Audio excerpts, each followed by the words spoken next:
तो आज हम पढ़ने वाले हैं चार्ल्स वुड्स डिस्पैच के बारे में।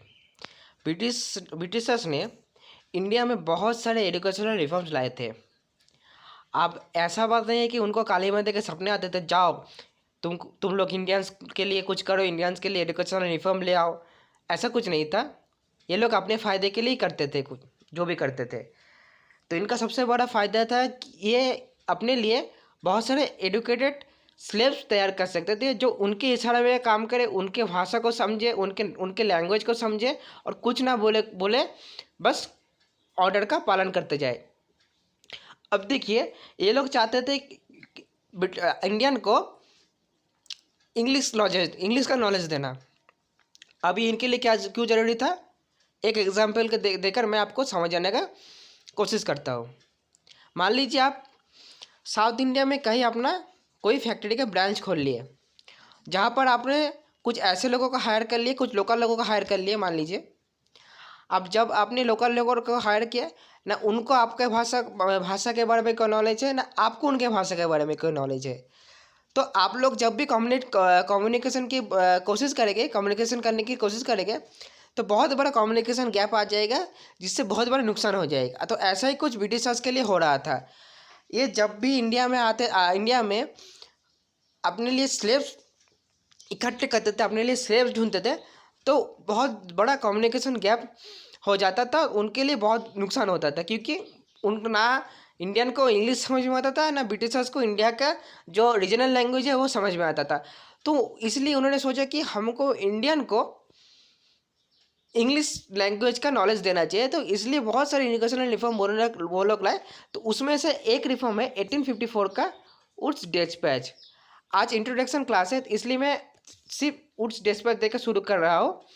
आगे के क्लास में मैं बहुत सारे मतलब इसका आगे का भी, इसका बाद का भी, और इससे पहले ये सब शुरू होने से पहले ये सब कैसे शुरू हुआ सब डिटेल्स में बताऊंगा। तो मेरा नाम है ऋतिक दत्ता।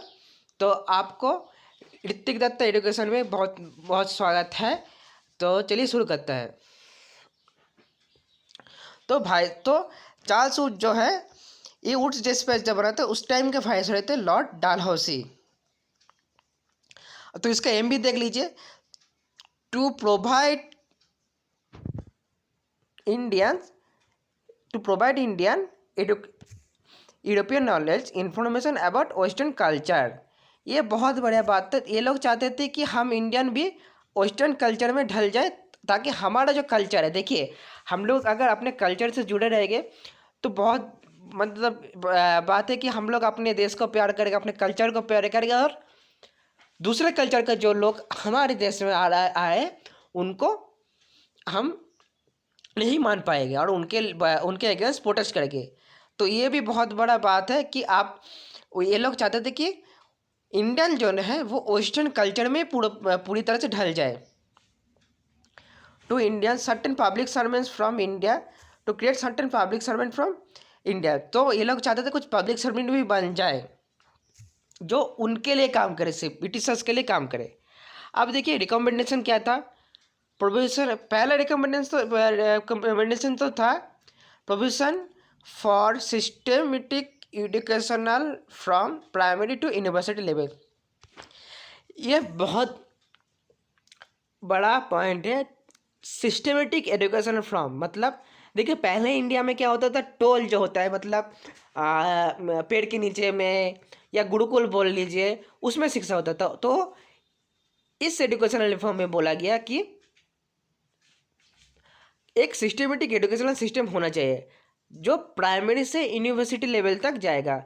ये बात ध्यान, ये बहुत इंपॉर्टेंट पॉइंट है, इसको आप नोट डाउन कर लीजिए, प्राइमरी टू यूनिवर्सिटी लेवल में जाएगा।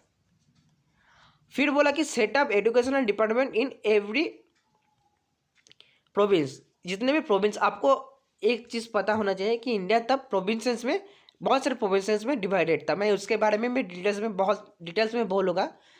फिर establishment of universities in big cities like Bombay, Calcutta, Madras, मतलब कलकत्ता में, मद्रास में या बॉम्बे में यूनिवर्सिटी का एस्टेब्लिशमेंट।